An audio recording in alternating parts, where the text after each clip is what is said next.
Je, wazee wenzangu mnajua dini ni nini? Hebu tumsikilize mtumishi Keziron Rufunege. Wapendwa wasikilizaji wangu, ninawasalimu kwa jina la Bwana wetu Yesu Kristo aliye Bwana na Mwokozi wetu. Ninawakaribisha katika kipindi cha kulisikia neno la Mungu. Neno la Mungu ndilo linaloweza kutuelekeza ili tuweze kumpendeza Mungu. Tutakwenda kujifunza somo ambalo limekuwa ni shida sana katika ulimwengu wa imani. Nyakati hizi tulizo nazo ni nyakati ambazo watu wengi wamekuwa wakilizungumza bila kulielewa, lakini naamini tutafuatana pamoja kwa lengo la kujifunza ili hatimaye tuweze kupata majibu kupitia neno la Mungu. Somo lenyewe ambalo limekuwa ni tatizo ambalo unaweza kusikia watu wakilisema, leo tutapata majibu ya jambo hili. Tufuatane pamoja. Somo letu lina kichwa kinachosema dini. Tutajua dini ni nini. Tutajua dini, kwa nini inaitwa dini. Fuatana nami. Kwa mtizamo wa Biblia, neno dini linapatikana katika kitabu cha Ayubu ile sura ya 4 na mstari wa 6. Neno la Mungu linasema katika kitabu cha Ayubu sura ya 4 na mstari wa 6. Neno la Mungu linasema, je, dini yako hiyo siyo taraja yako, na matumaini yako si huo uelekevu wa njia zako? Ayubu anazungumza akisema kwamba dini ni taraja, dini ni tumaini la njia yake. Watu wengi unaweza kuwasikia wakisema kwamba Yesu hakuleta dini, wala dini haitampeleka mtu mbinguni. Lakini tutajifunza tupate kujua kwamba dini, je, ni kitu kibaya au ni kitu kizuri? Tumeona kwa Ayubu akisema kwamba dini ni taraja lake. Je, hiyo dini siyo uelekeo wa njia zako? Tutakwenda kuangalia. Kiuhalisia dini ni jambo zuri. Dini maana yake ni njia. Nimetolewa pia katika lugha ya Kiarabu kwamba dini ni njia. Sasa katika imani ya sisi wa Kristo tunaamini kwamba Yesu Kristo ndiyo njia, kweli na uzima. Mtu hawezi kwenda kwa Baba ila kupitia kwa njia yake. Kwa hiyo kwa ujumla, kwa neno tuliona kwa Ayubu, tunapata kuona kwamba kumbe dini ni njia na Yesu ndiyo njia. Kinachosumbua ni kwamba tunataka kujifananisha na ulimwengu wa kawaida wanavyoita dini yao, mifumo yao, lakini sisi dini yetu kumbe ni Yesu Kristo. Kipindi cha Ayubu, Yesu alikuwa hajajifunua kama Yesu, alijulikana kama neno. Kwa hiyo Ayubu aliamini utaratibu ambao ulimfikisha kwa Mungu aliyemwamini Yesu kabla hajajifunua kuwa Yesu, akiwa neno, akiwa mbinguni, akijulikana kama Mungu. Lakini alipojifunua, naye anadhibitisha kwamba dini si kitu kibaya. Tutasogea kidogo halafu tutaona katika kitabu cha Yakobo ile sura ya 1 na mstari wa 26 na 27, anaeleza kwamba dini iliyo safi mbele za Mungu ni kuangalia yatima na wajane. Kumbe hata Yakobo anadhibitisha kwamba kumbe dini si kitu kibaya, isipokuwa mtu anayesema ana dini lakini hajirindi, hauziwi ulimi wake kwa hatamu, huyo hawezi kumpendeza Mungu. Lakini anayekuwa na dini, yani njia, akawa na Yesu, akampendeza Mungu, anapata uzima wa milele. Sasa tunataka tuendelee kudhibitisha kwamba kumbe dini yetu sisi wa Kristo ni Yesu. Yesu ndiyo njia, kama tulivyoona kwamba dini maana yake ni njia. Ni lugha tu ya Kiarabu inayosema dini, na watu wengi wanachanganikiwa hapo, lakini kumbe kwa Kiswahili ni njia. Na Yakobo anadhibitisha kwamba mwenye dini safi ni yule anayeangalia yatima na wajane. Sasa tutaendelea kudhibitisha jambo hili kwamba wenzetu waliotutangulia katika imani, hasa mitume, wanasemaje juu ya jambo hili. Waliendelea kusema kwamba ni jambo baya au walisema ni jambo zuri? Dini ni jambo zuri.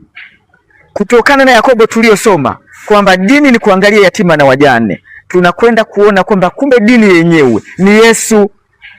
Ukisoma katika kitabu kile cha Yohana, Injili ya Mathayo sura ya 25 na mstari wa 35 hadi 36, Yesu anasema kwamba siku ile nitawaambia kwamba mlipowalisha wadogo hawa mlikuwa mkinilisha mimi. Tumeona katika Yakobo kwamba dini iliyo safi ni kulisha yatima na wajane. Sasa kumbe Yesu anasema ukimlisha yatima na mjane umemlisha yeye. Kumbe yeye basi ndiye dini, yeye ndiye njia ambayo sisi tunaifuata ili tuweze kufika mbinguni. Kwa hiyo dini si kitu kibaya, lakini unaweza kusikia kama tulivyotangulia kusema kwamba wanaamini watu maelfu kwa maelfu kwamba dini ni kitu kibaya. Yesu hakuleta dini na wala dini haitampeleka mtu mbinguni, lakini tunaanza kuelewa kwamba kumbe dini ni njia katika lugha ya Kiswahili, na njia yetu sisi ni Yesu Kristo. Tunaanza kuelewa, lakini tukizidi kudhibitisha jambo hili, tuende katika kitabu cha Timotheo wa kwanza ile sura ya 4 na mstari wa 7. Mtume Paulo anaendelea kumwambia kijana wake Timotheo kwamba ajiepushe na masuala ambayo sio ya dini. Maana yake ajihusishe na mambo yanaendana na dini, ajiepushe na hadithi ambazo haziendani na dini. Kwa hiyo dini kumbe ni kitu kizuri, mtu aendelee kujifunza na kuendelea kusikiliza habari za dini, habari za Yesu. Ndio maana tunaitana kama hivi ili tuendelee kufundishana, asiwepo mtu ambaye hawezi kujua dini ni nini, ili hatimaye kila mmoja aweze kufahamu, tuweze kujenga imani tukijua kwamba dini yetu ni Yesu. Ukiwauliza Wakristo wengi wanaweza kuzungumza kwamba Yesu hakuanzisha dini, lakini kumbe Yesu ameanzisha njia, ameanzisha yeye. Tunapomwamini tunafika mbinguni. Kwa hiyo tumeona waliotutangulia katika imani hawakubeza dini, waliendelea kufundisha mafundisho yao wakielekeza juu ya dini, lakini kwa sababu kama nilivyotangulia kusema, wengi hatujui dini ni nini, tunadhani ni kitu kibaya, lakini tutakwenda kuona kwa nini watu wengi wanaiona kama dini ni mbaya. Kwa nini? Tutaona katika kitabu cha Wagalatia, barua ya mtume Paulo kwa Wagalatia ile sura ya kwanza mstari wa 14. Paulo anasema alikuwa ni mtu mahiri sana katika dini yake ya Kiyahudi, lakini akawaburuza kanisa kwa muda mrefu. Kwa nini neno hili linasema maneno haya?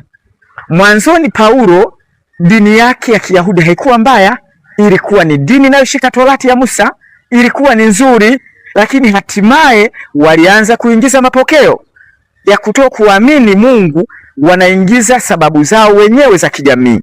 Lakini pia kilichomfanya awaburuze Wakristo, hakujua kwamba Torati imekwisha. Aliendelea kushikilia mfumo wa Torati bila kujua wakati wa Torati umeisha.